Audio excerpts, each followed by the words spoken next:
So you've got the theory of historical particularisms. Now, I'm not going to ask you to get the spelling of this one correct, but he talks about this theory, and then he has to apply the theory to someone or to something, right? So he uses the application example of Bhupinder Singh. So I want you to go ahead and write Bhupinder Singh. See if I can even get this one right.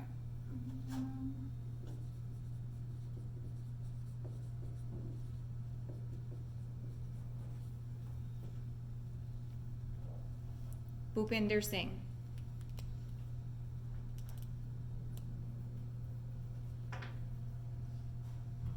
So he's going to give an example that supports his theory.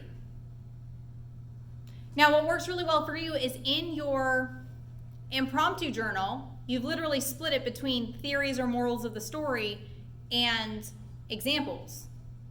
This makes it really easy for a speech. You figure out what a quotation means. You can go into your impromptu journal and flip through and be like, that one and that one.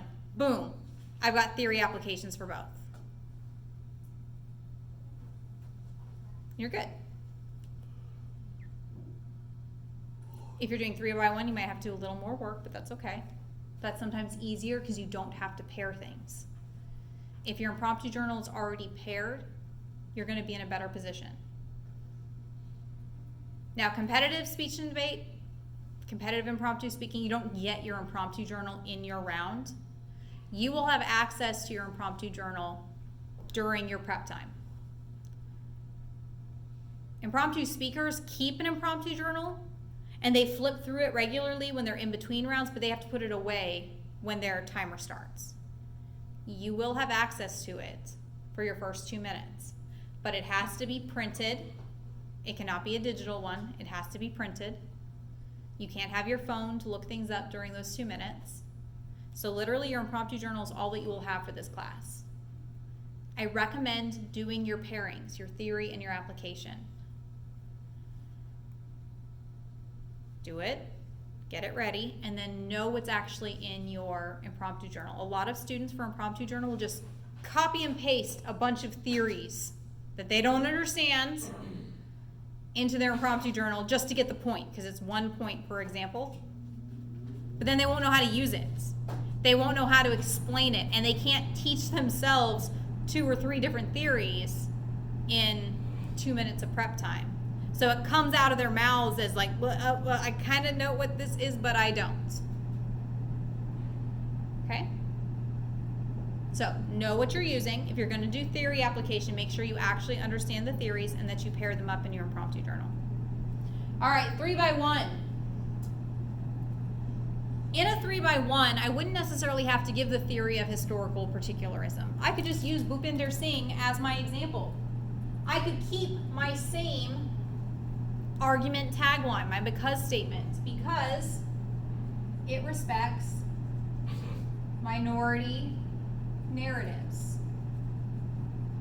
And I could still have Bhupinder Singh. And you're like, who is this dude and why do I care and what is this theory? You'll find out when you actually watch the Impromptu National Champion from 2017. The difference is I've given myself over here in the 2 by 2 more to talk about, and I can go deeper into that point instead of more shallowly. You're thinking, I've only got about 5 minutes to speak.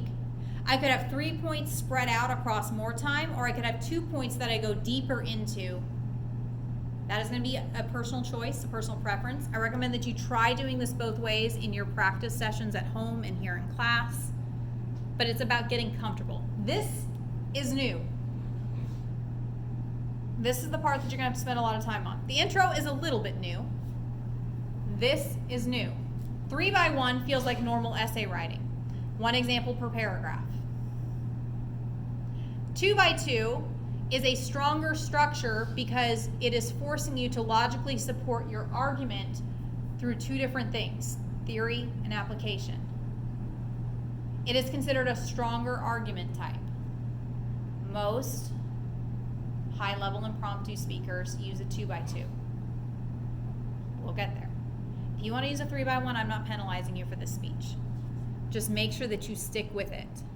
What you cannot do in a 3x1, you cannot have a theory followed by 2 examples of that theory. You cannot play in both sides. You need to pick. A theory with 2 applications is really only 2 examples with 1 theory. It's like 1.5 of a 2x2. So pick. Try it with both. See which one works best for you. I'm not going to penalize you depending on which one you pick. All right. So let's look at an example. And we're going to look at an example using Yo-Yo Ma. I'm going to delete this.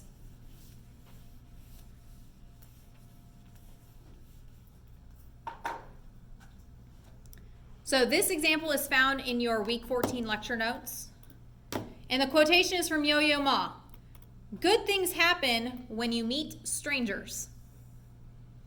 What do you think Yo-Yo Ma is saying when he says that good things happen when you meet strangers? What is his moral of the story? New opportunities.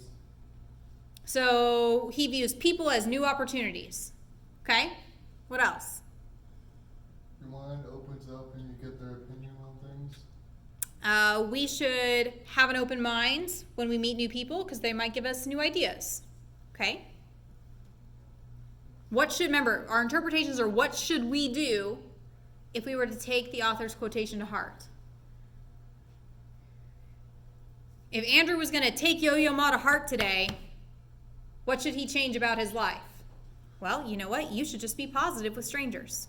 It also probably speaks something to like trust levels, right? Any of you like trust strangers wholeheartedly? I seem like some like, no. Why don't we trust strangers wholeheartedly? Because bad things can happen, right? Is there a healthy level of fear we might have? So although I like Yo-Yo Ma's quotation, I probably don't agree with it. So we would have an AGD, give a personal example where someone took advantage of you. Or if you're going to agree with the quotation, give an example of where you trusted someone, a stranger, and it turned out well. That would lead you into the quotation by Yo-Yo Ma, and you would read the quotation word for word. You would provide a thesis. We disagree with this quotation because uncertainty and fear leads to a healthy distrust of strangers. First, because bad things happen when we enter strangers' homes. Second, the world is full of evil. And third, we should put our personal security first. So here we've got only the first example outlined here. We've previewed 3. I'm going to show you 1 of what it might look like. First, we should never enter strangers' homes. And then we provide our example, because if we're doing 3x1, there's no theory. In the case of Goldilocks and the 3 bears, Goldilocks makes herself at home when the 3 bears are away. In the original story, Goldilocks wakes up to the bears coming home, frightened and screaming, she runs away. Although she's an intruder, we almost feel bad for Goldilocks. Also, did that ever make sense to y'all? That we feel bad for Goldilocks, like being frightened? She's the stranger, she's the intruder, the trespasser. All right? So although she's the intruder, we almost feel bad for Goldilocks. She could have been eaten. And in some adaptations of the Goldilocks story, the bears do eat her. So not only should the bears be distrustful of Goldilocks, the thief, the trespasser, Goldilocks should be afraid of the stranger bears because they might eat her. Then we have to tie it back. We've given the example. How do we tie back the story of Goldilocks to the idea that we shouldn't enter strangers' homes because uncertainty and fear leads to a healthy distrust of strangers? We are wrapping our package. We give our example. We tie it to our points, our first because statement, because we shouldn't enter strangers' homes. And we have to tie it back to our overarching thesis, because uncertainty and fear leads to a healthy distrust of strangers. All right, so how do we do that? Goldilocks teaches us that it's dangerous to walk into other people's homes unannounced. The bears are an intentional metaphor for danger, heightening the idea that we should not enter people's homes simply because we can, or else we risk our lives because not all strangers are friendly. We have tied back to our point, don't enter strangers' homes, and back to our overarching thesis that there is a healthy level of uncertainty and fear that protects us. Okay. In a 2x2 example, this would be a double example. You don't have to give theory application. If you want to do double example, that's fine too. We could use 2 different children's stories. Now, give yourself some variety and don't always do children's stories, but we're pulling from what we know. So here not only do we give the Goldilocks example, same exact point, because we shouldn't enter strangers' homes. We preview internally, as seen in the case of Goldilocks and the story of Hansel and Gretel. Now we've already covered what happens in Goldilocks' story. What happens in Hansel and Gretel's story? So when we get down to our internal transition of second, or next, after the Goldilocks, in the story of Hansel and Gretel, 2 lost children stumble upon a candy house owned by a witch. And some variations, they're invited in, to which they say, yes, of course, let's go into the stranger's home. In other cases, they simply trespass and begin stuffing their faces, demolishing the witch's house. The witch, a stranger to Hansel and Gretel, captures them, fattens them up, and then eats them. Again, I don't know, we're instilling a healthy fear of strangers in kids. They're both kids' stories. What's the moral of these stories? Now we're not talking about the moral of a story. What are the moral of these stories? So we're going to tie back with Goldilocks the same way we did in the 3x1. It's dangerous to walk into other people's homes unannounced. They're an intentional metaphor. She gets eaten. And then Hansel and Gretel. Hansel and Gretel warns us that even if the stranger invites us in, we should be cautious, for we do not know what demise they have in store for us. Reinforcing the idea, tying our package back up, reinforcing the idea that we shouldn't enter strangers' homes. So when Yo-Yo Ma tells us that good things happen when you meet strangers, our fairy tales warn us otherwise. We are again tying up this package. We went back to the point, our first because statement. We went back to our thesis and interpretation of Yo-Yo Ma. If this seems daunting, it is okay. If you keep scrolling down in your impromptu speaking guide, as well as your week 14 lecture notes, there's literally fill in the blanks. I recommend you read these out loud 5 times for each section in a row, because that will get you focused more on incorporating this verbiage so that your brain is like, okay, this is next. We go into autopilot because we know how to do it. Does anyone sit in their car and be like, okay, step 1, depress the brake pedal. Step 2, turn the car on.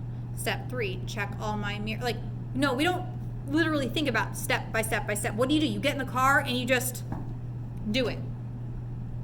That's what I want you to get in terms of comfortability with impromptu speaking. I want you to be able to just, all right, get up here, 3 quotations, and you just do it.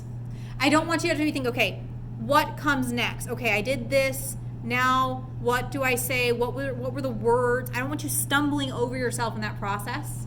I want it to be fluid. I want it to just come naturally. So you need to actually verbally practice out loud each of these sections with blanks, these Mad Lib versions. Because the more you do it, the easier your speech will get. So the pro tip that's on your document says, say each of the sections that are marked in yellow 5 times. So for example, on your transitional link in your introduction, say this idea of blank is embodied in today's quotation. Just say it like over and over again. This idea of blank is embodied in today's quotation, or can be seen in today's quotation, is exemplified in today's quotation.